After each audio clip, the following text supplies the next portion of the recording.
Unreal's newest update, Unreal Engine 5.4, just released, and it is a huge deal. The reason why is a brand new motion design editor that will change the way 3D animations are made. In case you do not know, UE5 isn't just used for creating games. It can also create high quality animations for films and TV shows. While the animation tools are great, they are missing many features needed for motion design. Motion design is a type of animation that focuses on bringing graphic design elements to life Okay. through movement. The most common program for 3D motion design is Cinema 4D, which produces a lot of the unique animations you see online. What the The fuck? problem is that Cinema 4D is not real time, which means that to create an image, we have to wait for each frame to render. This rendering process can take hours, and it Oh, yeah, that makes sense because I know that maybe that's why the Blizzard cinematics, they said the cinematics take like a week to render or something like that. drastically slows down the Maybe creative it's the same process. reason. Unreal fixes this with a brand new set Oh. of animation tools similar to Cinema 4D but in real time. Oh, well, that's That better. brings the power of procedural animation directly into the engine. Wow. That means we don't have to wait for an image to render. What you see on screen is what you will get. You can see your edits immediately. Oh, Some of these tools are cloners and effectors okay. that create advanced procedural animations.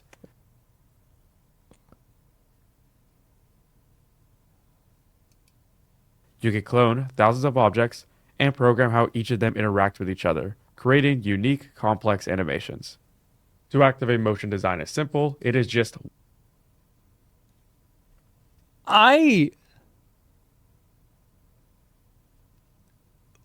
You said 2 years, you actually meant 2 months? This is insane. one button. This will transform Unreal Engine into the motion design editor. This donut is already set up as a cloner, which means we can duplicate it. For count, I'll set it to 200. And now we have a lot of donuts.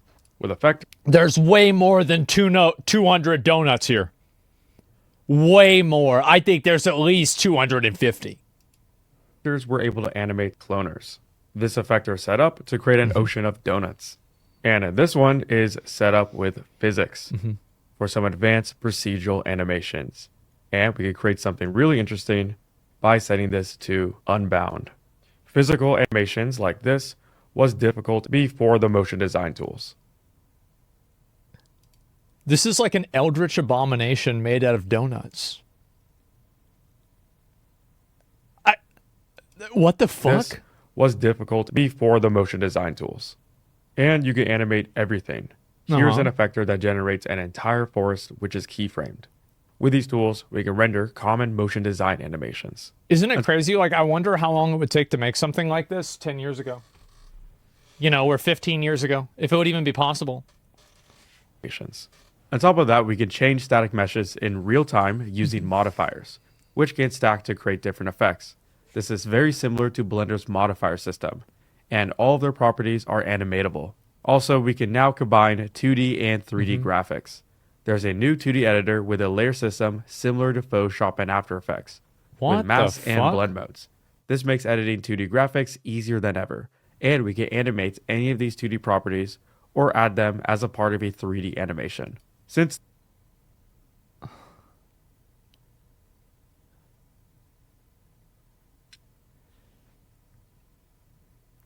I don't even know what to say. Like, this is amazing. Like, yeah. this is built on top of UE5, we have access to all of its features, like Lumen, Nanite, Particles, and so much more. With these features and the new motion design tools, you can pretty much create any animation you're thinking of. A lot of the Holy animation work shit. that would be done in Cinema 4D or After Effects can now be created in Unreal. On top of motion design, I wonder if this is gonna like have the same effect that like AI has had on things where they end up getting rid of more people because this tool and engine can do so much procedurally. It does? Yeah, I don't know. the way we animate playable characters has fundamentally changed in 5.4. Traditionally, the way we create animations that react to the player's input was through state machines and blend spaces. Player characters are made up of a bunch of unique animations. For example, there is an idle animation for when the character isn't moving, another animation for when they are walking, and a running animation when the character is moving the fastest. With blend spaces, you can blend between animations. Here, I'm blending between those three animations. So first, the character is idle, And as they start to move, they transition into the walking animation. And then when they move really fast, they transition into the running animation. Okay. But if you have ever played a game before, you know that animations aren't just walking and running. Yeah, Different shooting. animations Yeah. are played depending on the context or state of the game, which is why we use state machines. State machines will switch out different sets of animation depending on the gameplay. For example, this state machine using the walking blend space. And then when the character jumps, it switches to other states with jumping animations. Or if the Okay. player attacks, it switches from the idle run state to an attack state with a swing animation. While we have a lot of So it makes it. I think that what he's saying is that it makes it to where like the transition is cleaner. I think. I'm not sure. control, we have to repeat this process for every animation that you want to use. Very It's more quickly, we fluid. can end Yeah. up with insanely complicated state machines Mm-hmm. that require a lot of work and programming to animate. Motion matching is new animation technology that makes this process easier. Instead of state machines and blend spaces, it uses a motion database Mm-hmm. to dynamically select the best frame or animation to play. A lot of the hard work is done for us, and it can create seamless transitions for complex traversal without having to manually define what each animation is used for. It is able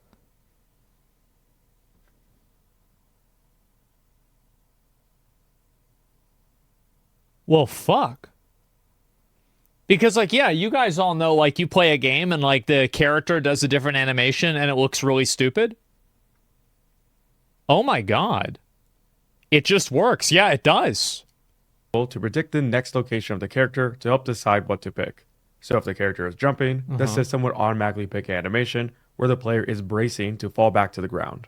And it has recently been used in games like The Last of Us Part 2 because of its smooth organic movement. Wow. To use motion matching is pretty simple. We have a brand new motion matching database, which will ask for all the animations you want to pick from. So here are a bunch of animations from the shooter example that I could just drag in there like this. Now, these are all the animations that the player character can use. Right here is motion matching in action, and it is a lot simpler than creating state machines. If you want to improve the quality, then you have to add more unique animations to the database. The issue with this database is that there's only 4 directions the player can go. If we add more varied animations, it would improve the fidelity of the character. So the more animations, the better your character's movement is, which is why Holy shit. Just drag it. Yeah, that's amazing. This is a database for humanoid bodies. Let's say it's a unique dragon you made for your game universe, at least yet. Well, I think obviously, like if you're trying to make something unique, you'd have to make it unique. Yeah, sure. Unreal Engine is giving So you away have to create the hundreds of animations? high-quality Yeah. motion capture animations for developers to add to their databases to get started with motion matching. Creating large open worlds just got a lot easier with a brand new biome generator added in this update. Recently, Epic Games released Lego Fortnite, No, I saw created this. using Unreal Engine. In the game, players can explore a world that is randomly generated. This means each world is unique to the player, and no 2 environments are the same. The game most famous for random generation is Minecraft, Yeah. which creates an infinite world according to rules defined by the game programmers. This technology of creating environments based off of random numbers and rules set by the artist is called procedural generation, and it is essential to a lot of games. Yeah, like this is No Man's Sky. A lot of other games have this for sure. Because of this, Unreal Engine 5.2 added procedural content generation, Uh-huh. or PCG for short, into the engine. I thought they had this. PCG, we could create graphs with rules Yeah, for yeah, I random saw this one generation. before. This graph you see right here automatically generates an oasis. Okay. I can drag this PCG into the world, and an oasis will spawn in. This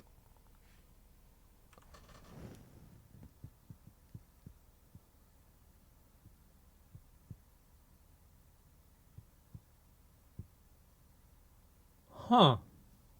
Okay. I can drag this PCG into the world, and an oasis will spawn in.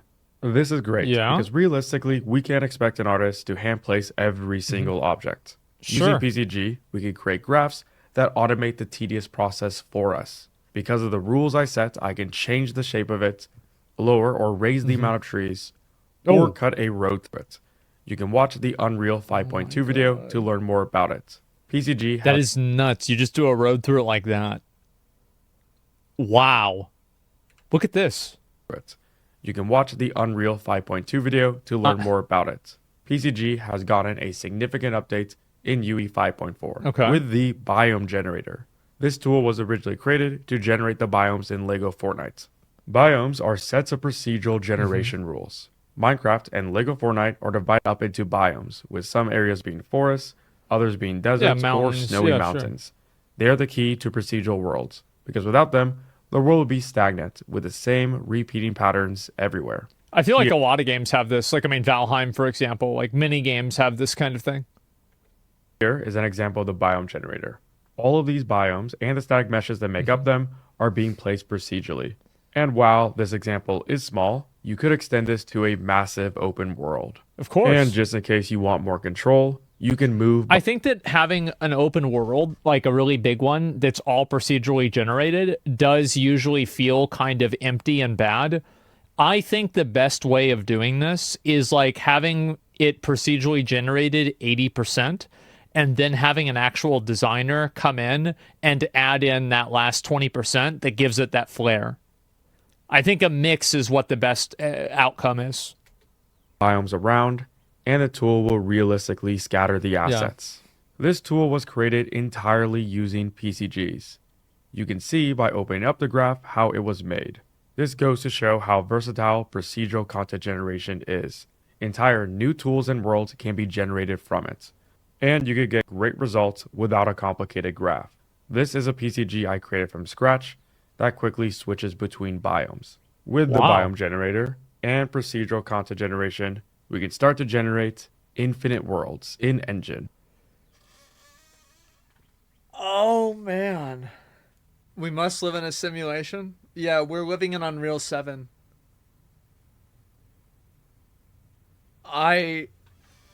This is incredible. I don't even know what to say. 5.4 also gave us a brand new texture editor called Texture Graph, which allows users to create textures and materials entirely within Unreal Engine. Unreal has always had a material editor, which is how we have created and controlled materials. But in order to create materials, we need textures, which were not made in Unreal. Textures are created by either scanning or photographing textures in real life, or by using a program called Substance Designer that uses procedural generation similar to PCG but in 2D. By stringing together a bunch of math operations and random generation, we can quickly make complex textures. Okay. This is inside Substance Designer, and this entire graph right here is creating all the textures that were used for this material completely from scratch. And here's Unreal's brand new texture graph editor. This brick wall texture was also generated from scratch, but inside of Unreal, no photo scanning was involved.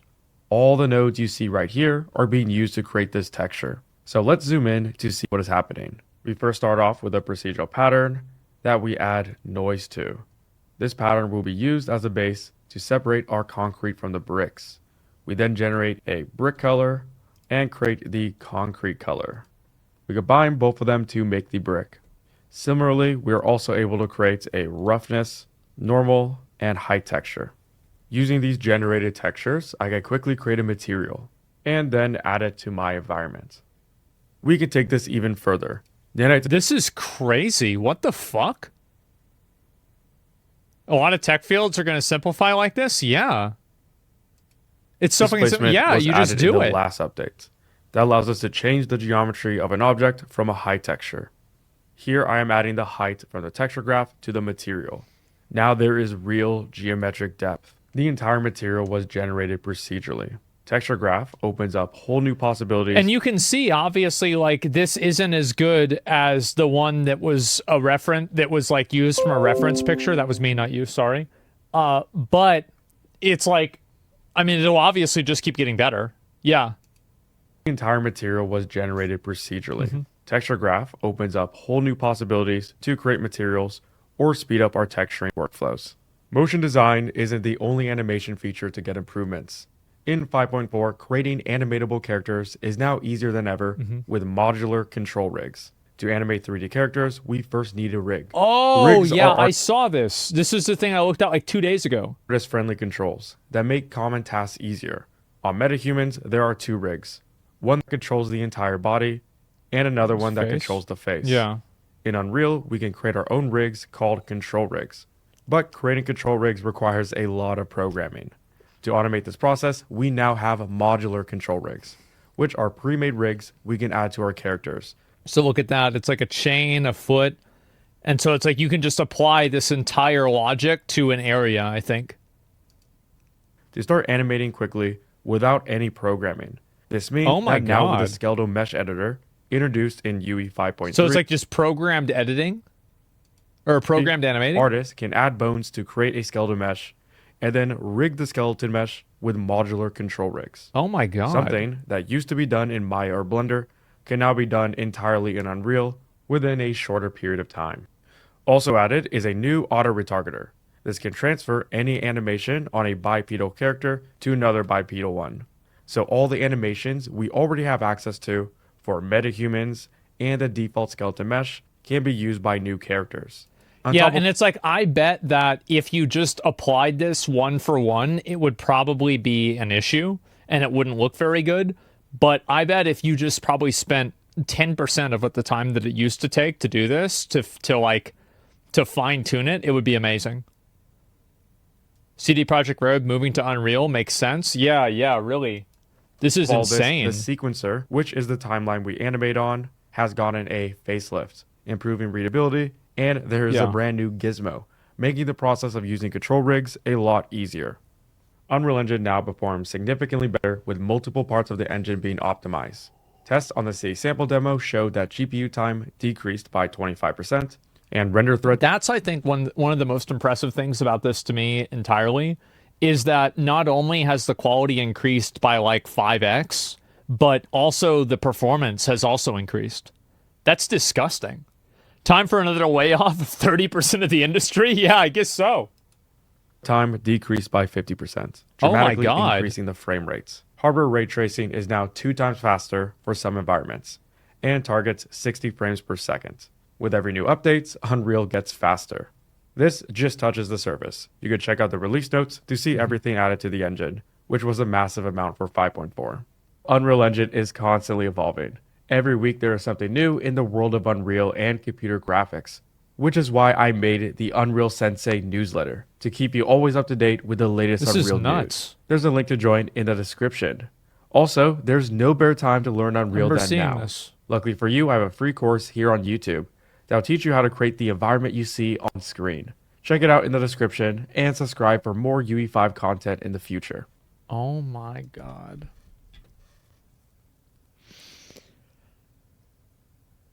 I feel like this was the craziest thing. Like this part here. Some of these tools are creating unique donut is already set With up the as donuts. with physics for some advanced procedural Because, like, animation. It's like I played Starfield, right? And like if this many donuts were on the screen in Starfield, my computer would be on fire. And we could create something really interesting by setting this to unbound. Physical animations like this was difficult before the motion design tools. Oh my god. And you can animate everything. Here's an effector that generates an entire forest. The with this melon keyframe. video? Yeah. With these tools. Yeah, let me see if I can find this. Starfield melon video. Yeah, look at this right here.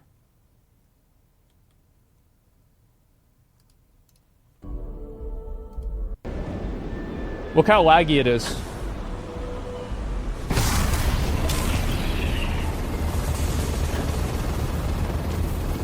Way too dank. Yeah, exactly. And it's just completely fucked. 15 tools, FPS? we Yeah, can render exactly. Common motion design animations. On top of that, we can change static meshes in real time using modifiers. The whole point of Bethesda's engine and how they justify still using it was just destroyed with that donut. Yeah, imagine losing to a donut. Stack to create different effects. Name of the This is video? very I'll link similar it to you Blender's guys. Modifier system. You know, I always I love looking at the Unreal stuff. I find it to be like really interesting and like super cool. So I try to keep up with as many of these. Like this guy Unreal Sensei. I think I've watched like all of his videos about Unreal 5, and like he's really good. Make sure to give the video a like, give him a sub if you like it, because like this shit is so amazing.